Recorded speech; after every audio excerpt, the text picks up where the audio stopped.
Hello everyone. आपको याद होगा हमने प्रीवियस क्लास में प्रीवियस टॉपिक में एक न्यूमेरिकल डिस्कस करा था जो कि प्लास्टरिंग से रिलेटेड था पूरा। अब उस प्लास्टरिंग में और आज के टॉपिक में क्या डिफरेंस है कि लास्ट टाइम हम जो प्लास्टरिंग कर रहे थे वो हम सिर्फ वॉल्स के ऊपर कर रहे थे। आज हम प्लास्टरिंग कहाँ करेंगे? छत के ऊपर, मीन सीलिंग के ऊपर। तो हमारे पास आज का न्यूमेरिकल क्या है? 12 mm thick cement plastering in ceiling with the proportion 1:3 with the course sand, and again take 1 unit equals to 100 square meter. Now अब इसमें हमने देखा था कि लास्ट टाइम हम जब न्यूमेरिकल कर रहे थे प्लास्टरिंग का तो उसके अंदर हमारे पास दो टाइप की वैल्यूज थी। कौन सी दो थी? एक था 12 mm थिक प्लास्टर और एक था हमारे पास 20 mm थिक प्लास्टर। ये किस केस के लिए? ये हमारे पास था सिर्फ वॉल्स के लिए।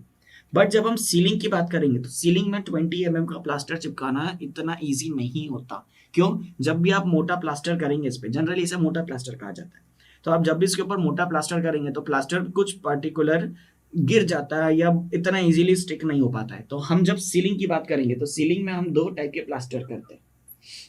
एक करते हैं हम 6 mm का और एक करते हैं हम 12 mm का। तो यहाँ पे हम दो टाइप के प्लास्टर करेंगे सीलिंग के ऊपर। अब फिर से बात आती है, जैसे अपन ने 12 mm का 20 mm का प्रोपोर्शन निकाला था, वैसे ही सीलिंग में 6 mm और 12 mm का भी प्रोपोर्शन रहता है। तो 12 mm का जो प्रोपोर्शन रहता है ये रहता है 1.8 अपॉन प्रोपोर्शन। प्रोपोर्शन मतलब इन द सेंस इसकी कैलकुलेशन। तो ये सीलिंग अगर 12 mm की होगी तो ये 12 mm को हम कैसे निकालेंगे? 1.8 अपॉन प्रोपोर्शन। अब इस क्वेश्चन में ऑलरेडी आपको 12 mm बोला है तो आप क्या करेंगे?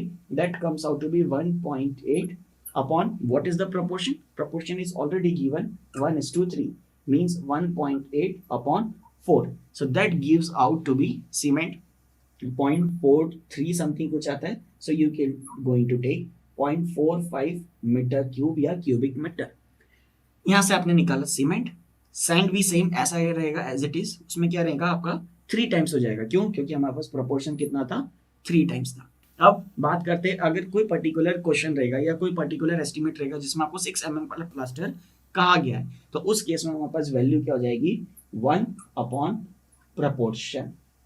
क्या हो जाएगा? Simply 1 upon proportion means 1 upon, जैसे इस क्वेश्चन में हमारे पास वैल्यू रेशियो दे रखी है 1:3, तो ये हो जाएगा 1 upon 4, that comes out to be 0.25। आप देखिए सीमेंट जब आप 12 mm कर रहे हैं तो 0.45 आ रहा है, ज्यादा आ रहा है। और जब आप 6 mm कर रहे हैं, अप्रोक्सीमेटली आधा कर रहे हैं, तो अप्रोक्सीमेटली ये भी 40% तक कम हो रहा है। तो 0.45 0.25 अप्रोक्सीमेटली 40-50% इसकी वैल्यू कम हो रही है। तो हमको इस पर्टिकुलर क्वेश्चन में क्या करना है? 12 mm करना है। So again we are going to prepare a sheet जिसके अंदर फर्स्ट कॉलम रहेगा पर्टिकुलर्स, सेकंड कॉलम रहेगा क्वांटिटी, फिर उसके बाद हमारे पास रेट, उसके बाद कॉस्ट। तो सबसे पहला मटेरियल कौन सा हो गया हमारे पास? सीमेंट, उसके बाद सैंड। सीमेंट की क्वांटिटी कितनी? 0.45, सैंड की क्वांटिटी 1.35। सीमेंट का रेट हमारे पास 11,400 जो अभी तक हमने सारे क्वेश्चंस में लिया। अगर आपसे कुछ मिस हो गया है तो हमने कैसे निकाला रेट? 380 इंटू 30। क्यों? क्योंकि एक क्यूबिक मीटर में हमारे पास 30 बैग्स होते हैं। So that comes out to be 11,400 rupees. Sand का रेट हम शुरू से फाइन सैंड ही ले रहे हैं, फाइन सैंड ले रहे हैं। अगर आप कोर्स सैंड लेंगे तो उसका रेट हमारे पास 2,500 की जगह 3,000 का रेट हो जाएगा। Okay, so total cost of material will going to come 8,505 rupees. Now अब हमारे पास लेबर, जैसे अपन ने बात करी थी जब हम वॉल के ऊपर लेबर लगा रहे थे तो वॉल के ऊपर हमको लेबर थोड़ी सी कम लग रही थी। अब यहाँ पे सीलिंग में हमको लेबर थोड़ी सी ज्यादा लगेगी। क्यों ज्यादा लगेगी? क्योंकि ये थोड़ा सा हाइट पे चढ़ के आपको काम करना है। अब कोई कोई घर ऐसे रहते हैं जो कि 10 फीट के रहती है उनकी छतें, कोई घर की छतें 12 फीट की रहती है, या कोई होता है डबल स्टोरी भी रहता है 20-20 फीट भी होता है। तो इस केस में आपको लेबर उस हिसाब से थोड़ी सी बढ़ानी होगी। अगेन सबसे पहले हमारे पास लेबर की first category that is head mason, जो कि अपन ने 0.5 लिया इस पर्टिकुलर केस में, और उसका जो रेट है वो 700 रुपीज अप्रोक्सीमेटली। फिर उसके बाद हमने मैसन लिया है जो कि 12 लिए इसमें, क्योंकि काम बड़ा है, छत पे काम करना है, सारा छत पे काम करना है, तो हमको मैसन की रिक्वायरमेंट ज्यादा आएगी। Again this labour is for 100 metre square of work.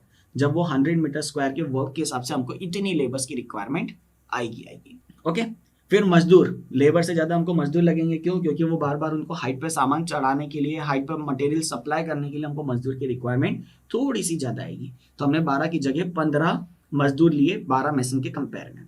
फिर बिस्टी, एक ही जना इंसान उसको तरी कर सकता है क्योंकि 100 metre square is not a big task. उसके बाद अगेन हमेशा की तरह सनराइज और स्काफ फोल्डिंग, जो कि हम लमसम वैल्यू लेते हैं 200, 250, 300 रुपए के आसपास। तो हेड मैसन का कितना आ जाएगा 0.5 इंटू 700, मैसन का 12 इंटू 600, मजदूर का 15 इंटू 500, बिस्टी का 1 into 400. So that gives you the total cost of labours equals to 15,850. अब आप देखिए पिछले न्यूमेरिकल की तरह मटेरियल कम है, कितना 8,500 के आसपास, लेबर 15,000 के आसपास. मतलब यहाँ पे क्या हो रहा है, यहाँ पे हमको जितने का मटेरियल नहीं उससे ज्यादा की लेबर लगती है. क्यों? क्योंकि बहुत ज्यादा बारीक काम रहता है, बहुत ज्यादा फाइन काम रहता है. अगर दीवार में कहीं पे भी थोड़ा सा भी प्लेन सरफेस नहीं रह गया तो वहां पे क्या होगा, जब पुट्टी भराएगी, जब पेंट हो जाएगा तो आपको वहां पे डार्क शेडो दिखेगी. तो ये काम के करने के लिए आपको लेबर्स की रिक्वायरमेंट हमेशा से ज्यादा ही रहेगी.